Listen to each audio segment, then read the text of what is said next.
I think this time of day is good because these guys are nice and chatty. Yes, Ernesto, this COVID situation sucks. 100%. I'm so yeah, I mean, and the funny thing, so we have to be done by 8 because we've got Zoom school happening soon in this house. So pushing it over. I know. Okay. Let me just see. I'll put your follow me on Instagram, everybody. That's your logo. Did I get your handle right? I got that right on our screen. Right. Okay, good. I got it. All right. We're getting better at this. Technical master over there. Yeah. We just switched to Restream maybe a month ago now. I like to say just switch because that makes it not so bad when I mess up. But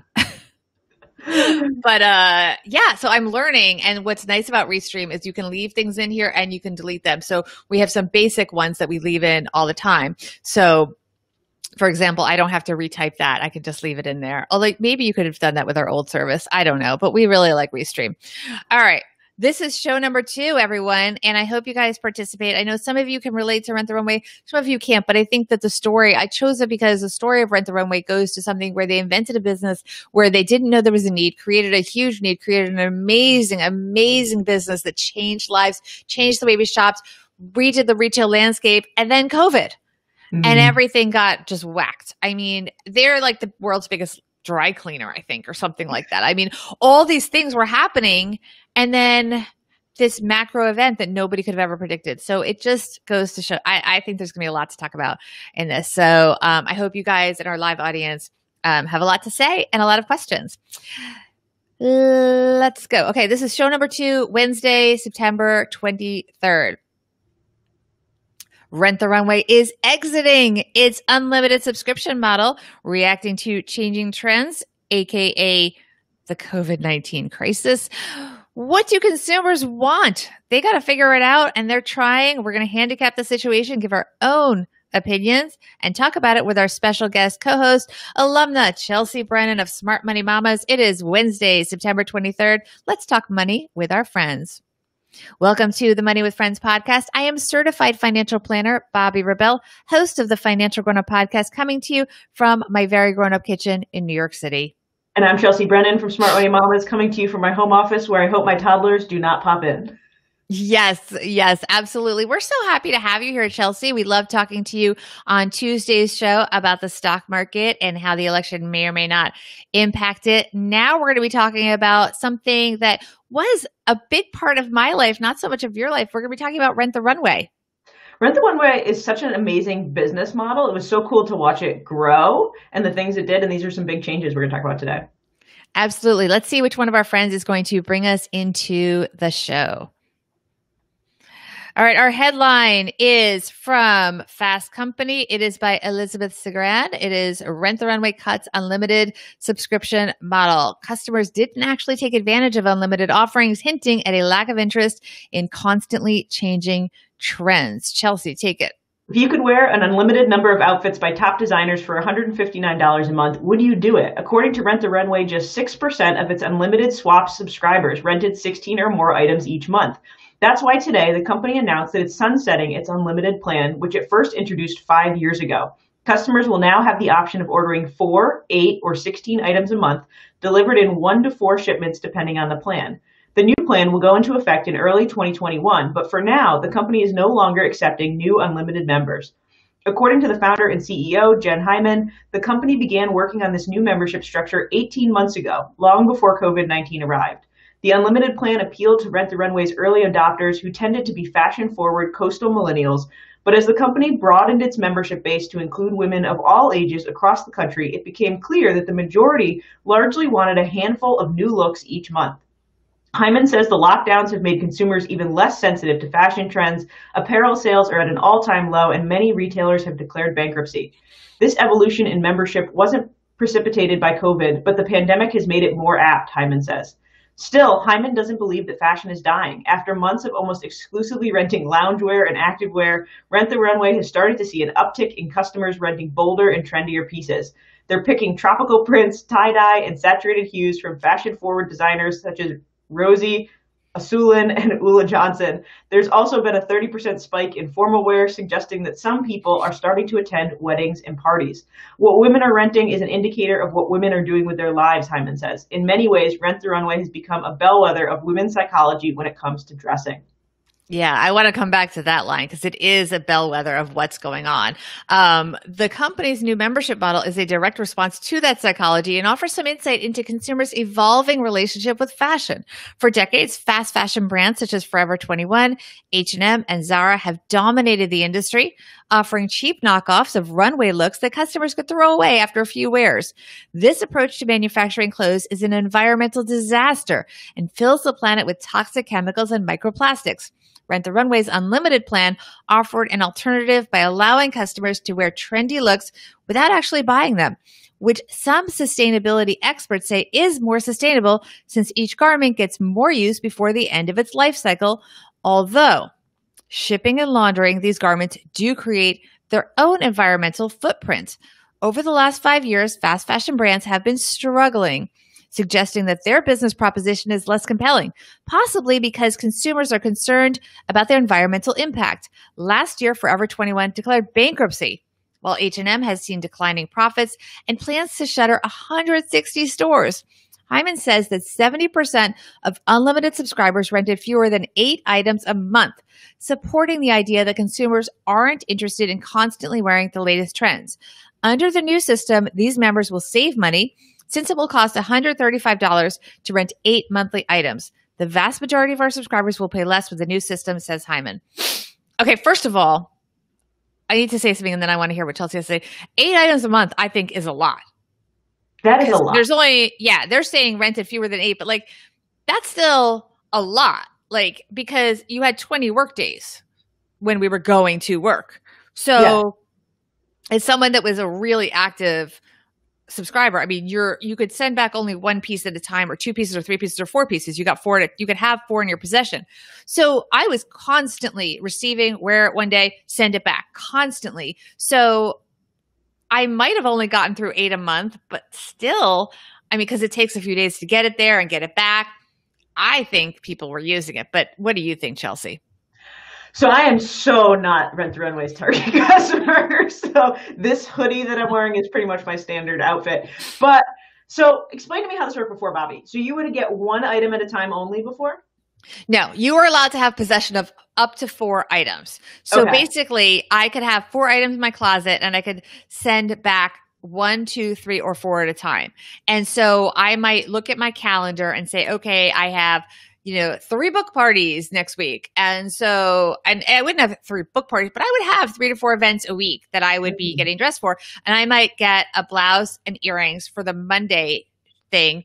And then I would have 2 things for the Tuesday thing, let's say. And then I would send back the Monday things first thing Tuesday morning before the pickup. Like I knew when the pickup was, and then immediately get them back. Or I would even go in New York City. There's an in-person one. I might even take the subway down and spend an hour round tripping it so I could check it in right away, possibly get something in walk in the retail store that they had, or in the retail store immediately order it, so that if I returned it by, let's say, right at 9 a.m. and I got my order in at 9:30, I would have something sometimes that night or the next morning.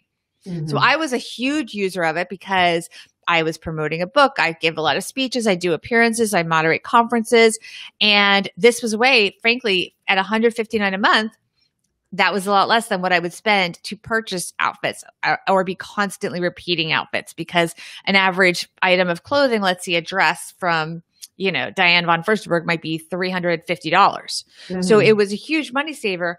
But what I don't miss is the hecticness of it. It was so hectic. It was a lot of work.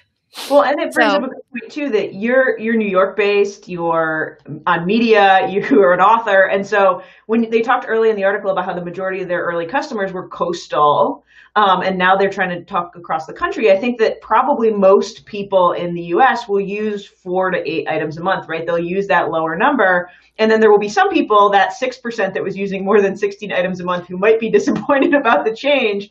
But in general, I don't think, it sounds like Rent the Runway's really done their research about what the usage was. The question I always have with these things is, do people stay subscribed when they don't get that unlimited, even if they weren't using the unlimited? It's like a mental thing of like, but I could have gotten all the outfits that I wanted and now I can't anymore. Well, that's what I feel. I feel like I also was on this sort of treadmill that I'm relieved not to be on. And I did pause my membership when COVID-19 happened in March. We went out, we lived in the suburbs for a while, and I did immediately pause my membership. And I have not gone back on because frankly, I don't have anywhere to go in those outfits anymore. So I don't know whether I'll go back or not. But I also feel that it was so hectic. I just don't even want that, the constant feeling, because psychologically for me, I think that looking back, I didn't enjoy the pressure to get the most for my money. And that's the way my mind works.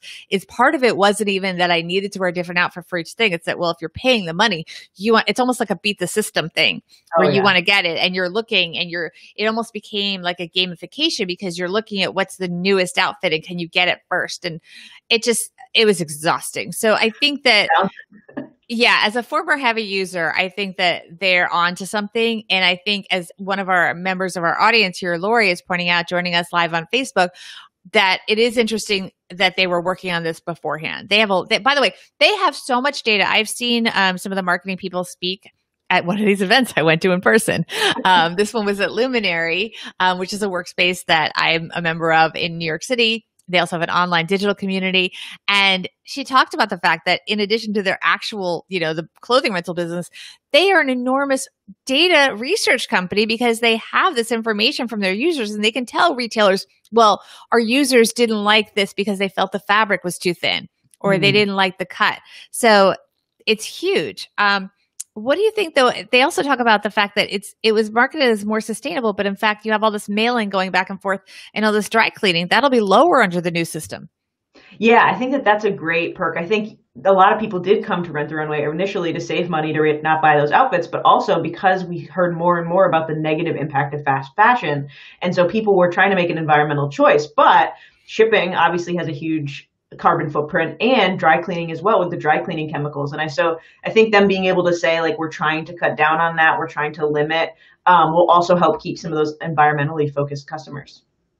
We did ask our Instagram audience at Money Friends Pod, do you think clothing rental services like the Rent the Runway will have a comeback? What do you think our Money Friends said? I think they said yes, but I'm horrible at guessing these things. No, you're not horrible at them. It was a pretty even split, and they did only 43% said yes. That makes me sad because I am rooting for Rent the Runway. 57% said no, but I think that my personal opinion is they're evolving, and I think that's a smart thing to do. I think that there's always going to be a demand, especially at some point. I mean, you mentioned, even though you haven't been a heavy user like me, you have used them for special occasions. Would you use it for a special occasion again? Oh, absolutely. I think it's always been a perfect fit for me for those special occasions because I don't need to own those outfits. Like I'm never going to get the use out of them. And so it was way better for me to go in and use, a one-off order. We'll definitely do that again. Yeah. And we do have a comment, by the way, a follow up on our Instagram audience saying they provide too much value to people that use them. They'll come back. So we're definitely rooting for them. What do you think about, how can people apply this lesson to their own lives when you have something that is go, go, go, go, go, everything looks like it's in step. And as we know, to be fair, they were planning this change beforehand, but they've been hit by the change in lifestyle from COVID. How can people apply what they're doing, this pivot, to their own lives?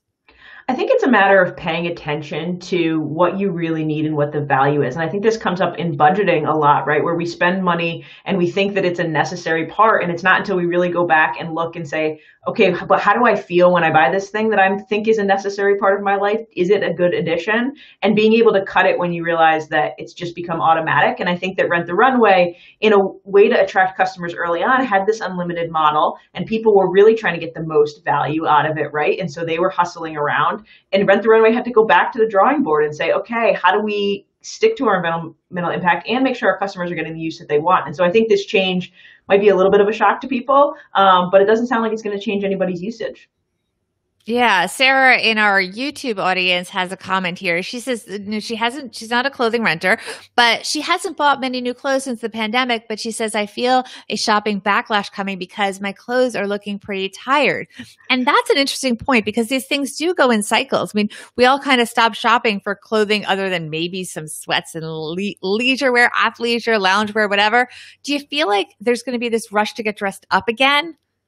I think that first couple of months, especially when we're going out and seeing friends that maybe we haven't seen in a long time, or we're catching up on some of those events. I know a lot of weddings have been delayed because of the coronavirus. And so I do think there'll be a little bit of an uptick in clothing afterwards.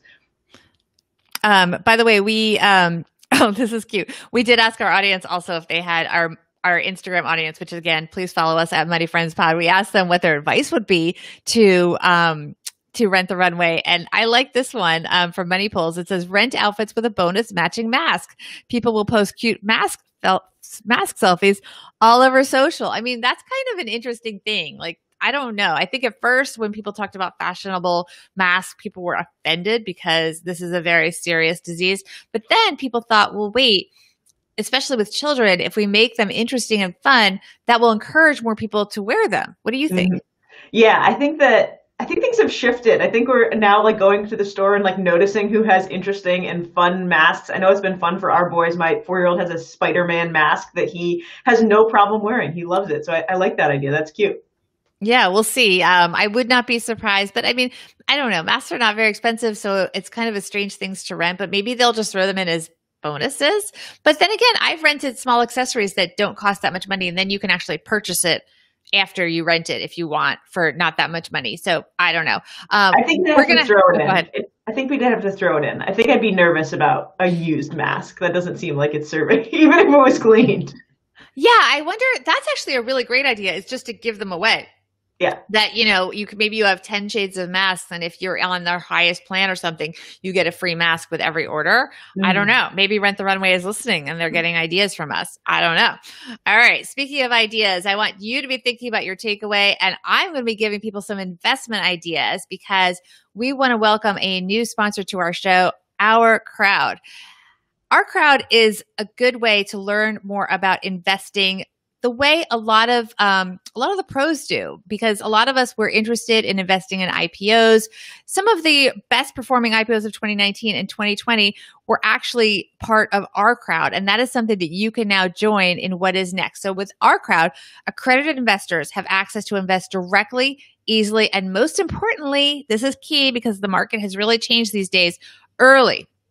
And by the way, accredited investor, you guys can look up exactly what that means, but make sure you look up a new recent article or look it up. The rules have recently changed. So you used to have a certain amount of income or a certain amount of net worth outside of your residence to be an accredited investor, but now you may qualify in other ways. So make sure to check out if you are an accredited investor. Okay, Our Crowd investors have benefited from companies IPOing like Beyond Meat, which I don't eat meat, so this is something very near and dear to my heart. Or they've been bought by companies like Intel, Nike, Microsoft, and Oracle. So their latest investment option is a company called TechC. It's a software startup that helps technicians and customer service teams see what the customer sees without even stepping inside their home or their office, which is very important in the time of COVID-19. It is safe, easy, and already revolutionizing how companies like Vodafone, Verizon, and Samsung support their customer. TechC uses patented technology combining video, augmented reality, and computer vision AI. Okay, so you can get in early on TechC and other unique opportunities at ourcrowd.com/MWF. If you're interested in investing, guys, check out Our Crowd. It is definitely a way to have diversification outside of things like an S&P 500 index fund, which is something we talk about as being a great place to have part of your money because you get to be part of all five. You get shares in all 500 S&P stocks, but of course, that is only one part of your portfolio. For the rest of your portfolio, you need to think about other options. The Our Crowd account is going to be free to you. Just go to OURCROWD.com/MWF. please make sure to use our link that helps to support the show and learn more about our crowd. Make sure you're an accredited investor and check out Texi and the other investments that they have for you to consider. Let's talk about our takeaways, Chelsea. I'm very interested in what you're going to say because you had a good perspective, especially on how people can apply this to their own lives. Yeah, I think my big takeaway here is actually just about big growing venture capital businesses. And I really like that Rent the Runway has paid so much attention to data here, has gone back to the drawing board. I think sometimes we see these small companies blow up and it ends up hurting them long term, right? Because they get too big too fast. And I like that Rent the Runway paid attention to how their users were using their product and are ready to go back to the drawing board and make a shift. I hope that it works out for them. I like that. You know what? I'm so glad that you said that. We all hope it works out for them. They are, first of all, by the way, they're female founded, and they really innovated an industry. They created an industry where a lot of people were skeptical, especially when they first came on the scene with special occasion dressing. People didn't think that, the general public would be into this whole concept of just renting clothing and sending it back and all that. So I am rooting for them and I hope consumers buy in. They literally, like I said, created a business that did not exist. Now they have to pivot based on data beforehand, which we did not know before this article. I thought this just came out of nowhere because of the COVID thing, that it wasn't based on other things that they were seeing. But also, of course, COVID exacerbated the problem. We can all relate. We all got whacked by this virus and all have to make changes. So I really admire that they're taking it in stride, coming up with new approaches, and we can all learn from them and apply it creatively to our own lives. Speaking of our own lives, you've got just a few things going on in your life, my friend. I do. We're preparing for our second annual Mamas Talk Money Summit, which is an online conference, which is always an online conference, even before the coronavirus. And that's coming up October 12th. So people can get their free tickets to that at mamastalkmoney.com. And you're speaking there, Bobbi, about how to raise financial grownups. Absolutely. And actually, you can learn more about it and support our show by going to moneywithfriendspodcast.com/Mamas Talk Money. And you can also learn on our website more about Chelsea and all of our alums. I'm so excited about the summit because it's me and Glennon Doyle hanging out. We also have a bunch of our money friends, alums. Well, we have Jamila speaking there. Who else is speaking there? Give us some more names. Amanda Holden, who's we should have her on here. She's been on Financial Grown Up, my other podcast. She's wonderful. She is wonderful. Cara Perez, also been on Financial Grown Up. Who else? Give us a few more names. Sure, yeah. So Tiffany Alicia from The Budgetnista is going to be there. Patrice Washington from Redefining Wealth. Rosemary Groner from The Busy Budgeter. There's so many amazing speakers. We could go on and on. But yeah, we have over 45 speakers, so we won't go through the whole list. No, we won't go through the whole list, but go to moneywithfriendspodcast.com/Mamas Talk Money to get more information about that. And also you can find out, like I said, more information about Chelsea, all of our alums, and soon you will also get a preview of our next season. We're going to be announcing our next season's cast. We have amazing people that will be joining us, as we always do. So make sure to do that and follow us. I got to do our plugs, Chelsea. So my plugs are Instagram at MoneyFriendsPod. That's also our Twitter handle at MoneyFriendsPod. And please join us on YouTube. Subscribe. Just search for Money with Friends. And on our YouTube, we have links to the articles that we discussed so you can read. We don't always have time to read the whole article. So go to the YouTube channel, Money with Friends, and you can get that there. Chelsea, say your handles. I don't think we did that yet. I'm at Smart Money Mamas across platforms. Come follow me on Instagram, and you can find our podcast at The Smart Money Mama Show. Thank you so much for being with us. Thanks for having me. This was great. All right. Joe will be back with a surprise alum co-host on tomorrow's show. Thanks, everyone. Bye. And of course, I say surprise because I don't even know. Joe doesn't even tell me. I mean, communication, Joe. I don't know. So yeah. So that was for everybody. Great. Exactly. Thank you so much to our live audience. You guys were wonderful. So much fun to have you. And I'm really glad it seems like this earlier time is working for you guys. So we're going to stick to it as much as we can. I will be back right here at 10 a.m. Eastern, 7 a.m. Pacific with Joe. We are recording our big announcement show for our next season's cast. Like I said earlier, Chelsea's jaw dropped when I told her secretly who was coming on. It's good. pretty phenomenal. It's really good. It's a global show. That's my hint. It will be a global show with guest hosts coming in from around the world. Although we've done that before. We had Danielle Town, who was coming to us from Switzerland a lot of the time. And we had a bunch of people that would just come in from vacation. But definitely come back here at 10 a.m. for Joe and I doing our big reveal show. We'll see you guys next time. Bye.